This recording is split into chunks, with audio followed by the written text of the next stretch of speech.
जय श्री राधे कृष्ण। आप सभी का हमारे YouTube चैनल पे बहुत बहुत स्वागत है। आइए जानते हैं वर्ष 2023 फाल्गुन मास शुक्ल पक्ष में प्रदोष का व्रत कब किया जा रहा है। तो जानेंगे प्रदोष व्रत के शुभ मुहूर्त के बारे में, व्रत महत्व, नियम, पूजन विधि के बारे में। हर माह के कृष्ण पक्ष और शुक्ल पक्ष की त्रयोदशी तिथि के दिन जब भी प्रदोष काल का समय प्राप्त होता है, उस दिन प्रदोष व्रत को किया जाता है। और जिस दिन भी प्रदोष का व्रत पड़ता है, उस दिन के व्रत का अपना विशेष महत्व माना गया है। जैसे कि अगर रविवार के दिन प्रदोष का व्रत हो तो उस दिन के व्रत को करने से आरोग्यता की प्राप्ति होती है। सोमवार के दिन अगर प्रदोष व्रत हो, उस दिन के व्रत को करने से अभिष्ट सिद्धि की प्राप्ति होती है। मंगलवार के दिन अगर प्रदोष व्रत हो, उस दिन के व्रत को करने से रोग मुक्ति और स्वास्थ्य लाभ की प्राप्ति होती है। मंगलवार के दिन अगर प्रदोष व्रत हो तो उस दिन के व्रत को करने से रोगों से मुक्ति और स्वास्थ्य लाभ की प्राप्ति होती है। बुधवार के दिन अगर प्रदोष व्रत हो तो उस दिन के व्रत को करने से सभी कामनाओं की सिद्धि होती है। गुरुवार के दिन अगर प्रदोष व्रत हो तो उस दिन के व्रत करने से शत्रु का विनाश होता है तथा शत्रुओं पर विजय की प्राप्ति होती है।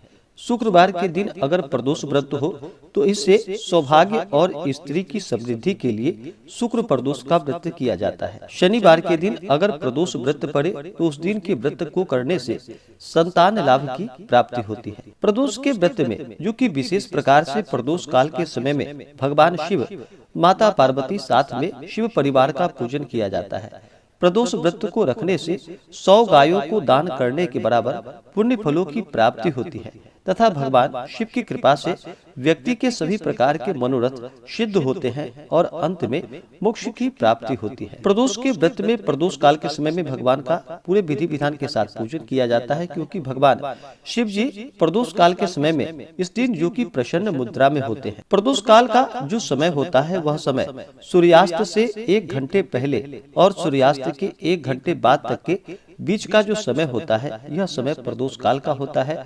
और इसी दौरान भगवान शिव, माता पार्वती साथ में शिव परिवार का पूरे विधि विधान के साथ पूजन करना चाहिए।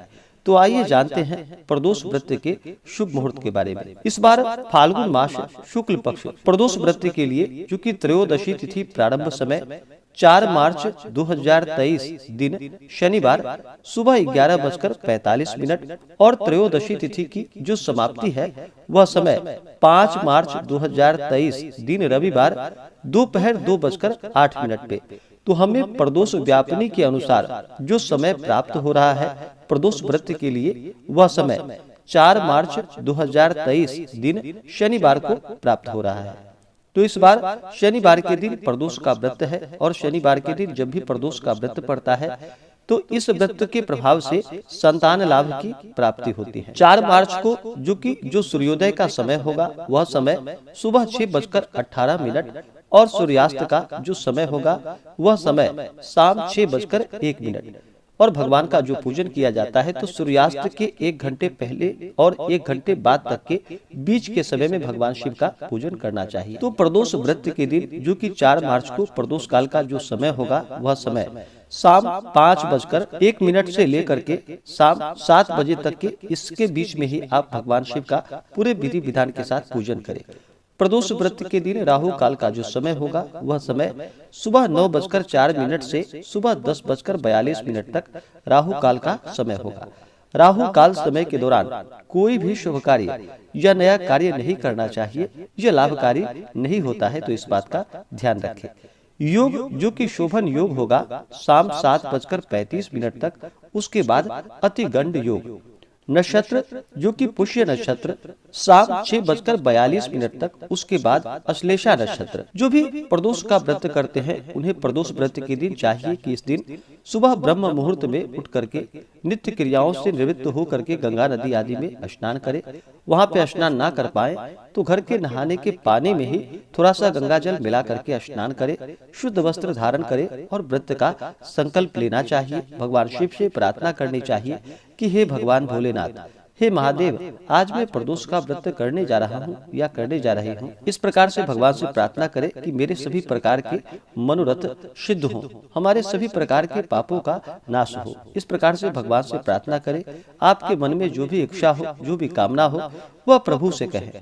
और इस दिन जो कि दिन भर उपवास रहते हुए दिन रात्रि भगवान का पूजन करना चाहिए। जब भी भगवान शिव का पूजन करे तो भगवान शिव के पूजन में अन्न ग्रहण नहीं किया जाता है। जो उपवास नहीं रह पाते हैं वो एक समय फलाहार ग्रहण करे और भगवान का जो कि प्रदोष काल के समय में पूरे विधि विधान के साथ पूजन करे। इस दिन चाहिए कि भगवान का जो कि सुबह के समय में भी मंदिर में जाकर के पूजन करे तो बड़ा ही पुण्यफलदायी होगा। भगवान शिव का अगर मंदिर में पूजन करते हैं तो घर के पूजन करने से 100 गुना ज्यादा पुण्य फल जो कि मंदिर में अगर आप पूजन करते हो तो उसका पुण्य फल प्राप्त होता है। तो इस दिन सुबह के समय में भगवान शिव का पूजन करे और फिर शाम के समय में विशेष प्रकार से प्रदोष काल के समय में भगवान शिव का पूरे विधि विधान के साथ पूजन करे। और जब भी भगवान शिव का पूजन किया जाता है तो साथ में शिव परिवार का भी पूजन करना चाहिए। जैसे कि भगवान गणेश का पूजन करे, फिर नंदी, श्रृंगी, भृंगी, कीर्तमुख, कुबेर आदि देवताओं का पूजन करे, भगवान शिव के परिवार का पूजन करे, फिर भगवान भोलेनाथ और माता पार्वती का पूजन करे। इस दिन भगवान शिव का जो कि जल से अभिषेक करे, पंचामृत से अभिषेक करे, शुद्ध गंगा जल से अभिषेक करे, भगवान को सफेद वस्त्र चढ़ाएं, यज्ञोपवीत चढ़ाएं, फिर अक्षत, चंदन, पुष्पों की माला भगवान शिव को अर्पित करें। उसके बाद भगवान शिव को जो कि बेलपत्र 3 पत्ते वाला उस पे राम का नाम लिख करके भगवान शिव जी को बेलपत्र अर्पित करें। बेलपत्र अर्पित करने से 3 जन्मों के पाप भी नष्ट हो जाते हैं। त्रिदलम त्रिगुणाकारम त्रिनेत्रम च त्रिधायुधम त्रिजन्म पाप संहारम बिल्वपत्रम शिवार्पणम। अगर भगवान शिव जी को सच्ची श्रद्धा के साथ बिल्वपत्र अर्पित की जाए तो इससे व्यक्ति के 3 जन्मों के पाप भी नष्ट हो जाते हैं। भगवान शिव जी को बिल्वपत्र पे जो कि राम का नाम लिख करके या नमः शिवाय लिख कर भगवान शिव जी को 3 पत्ते वाला बिल्वपत्र अर्पित करनी चाहिए। फिर भगवान को जो कि धतूरा फल चढ़ाए, आग का पुष्प चढ़ाए, शमी पत्र चढ़ाए, तुलसी मंजरी अर्पित करे, फिर धूप और दीप दिखाएं, अनेक प्रकार का नैवेद्य अपनी श्रद्धा भक्ति भाव के साथ अर्पित करे। नैवेद्य के बाद जल से आचमनी करवाएं, फिर मुख शुद्धि के लिए पान पत्र, सुपारी, लौंग, इलायची भगवान शिव जी को अर्पित करे, द्रव्य दक्षिणा चढ़ाए। इसी प्रकार से माता पार्वती का भी पूजन कर ले। माता पार्वती का जो कि जल से अभिषेक करे, पंचामृत से अभिषेक करे, शुद्ध गंगा जल से अभिषेक करे, माता को लाल वस्त्र चढ़ाए, स्त्रियां माता को सिंदूर चढ़ाएं और पुरुष माता को जो कि चंदन अर्पित करे। फिर अक्षत, चंदन, पुष्प, धूप, दीप आदि से पूजन करके नैवेद्य का भोग लगाए, जल से आचमनी करवाएं, द्रव्य दक्षिणा चढ़ाएं, मुख शुद्धि के लिए पान पत्र, सुपारी, लौंग, इलायची आदि अर्पित करें। इसी प्रकार से पूजन करके फिर इस दिन शनिवार के दिन प्रदोष का व्रत है तो शनिवार प्रदोष व्रत का कथा श्रवण करे, उसके बाद फिर भगवान की आरती करे।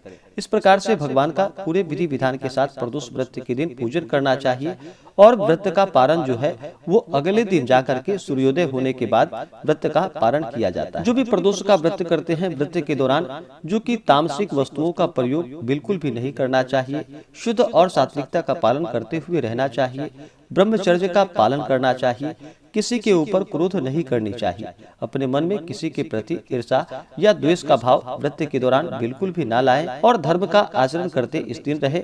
जहां तक हो सके दान पुण्यों का कार्य करे, भगवत चरण में अपना मन लगाए। इस दिन ओम नमः शिवाय इन मंत्रों का जप करे और स्त्रियां केवल नमः शिवाय नाम जप करते हुए भगवान का जो कि चिंतन करते रहे। इससे भगवान शिव जी अति प्रसन्न होते हैं और अपना कृपा प्रदान करते हैं।